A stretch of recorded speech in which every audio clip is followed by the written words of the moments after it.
জুলাই গণ অভ্যুত্থানের বর্ষপূর্তি উপলক্ষে আলোচনা সভা অনুষ্ঠিত হয়েছে। রাজধানীর হাজারীবাগ সরকারি মহাবিদ্যালয়ে অনুষ্ঠিত সভায় প্রধান অতিথি ছিলেন ডিবেট ফর ডেমোক্রেসির চেয়ারম্যান হাসান আহমেদ চৌধুরী কিরণ। তিনি বলেন, শুধু জুলাই হত্যাকাণ্ড নয়, বিগত 15 বছরে আওয়ামী সরকারের যত অপরাধ, বিশেষ করে গুম, খুন, নির্যাতন, শাপলা চত্বর ও বিডিআর হত্যাকাণ্ড সহ প্রতিটির বিচার হওয়া জরুরি।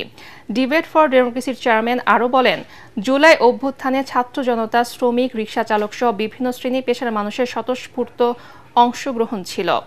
আর এই অভ্যুত্থানের মূল নেতৃত্বে ছিল তরুণরা। অনুষ্ঠানে সভাপতিত্ব করেন কলেজের অধ্যক্ষ অধ্যাপক শামীমা আক্তার।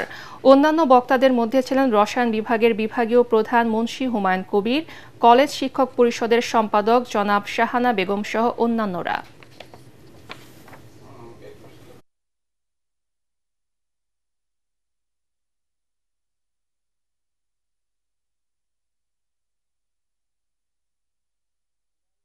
ঐক্যের প্রতীক, আমাদের রক্তের বন্ধন।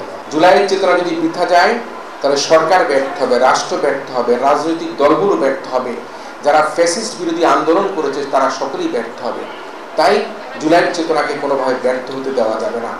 রাজনৈতিক মতবিরোধ থাকতে পারে, অনৈক্য থাকতে পারে, কিন্তু একটা জায়গায় কিন্তু বাংলাদেশের জনগণ তারা এক আছে, সেই হচ্ছে তারা বাংলাদেশে আর কোনো ফ্যাসিজমের উত্থান বাংলাদেশে দেখতে চায় না।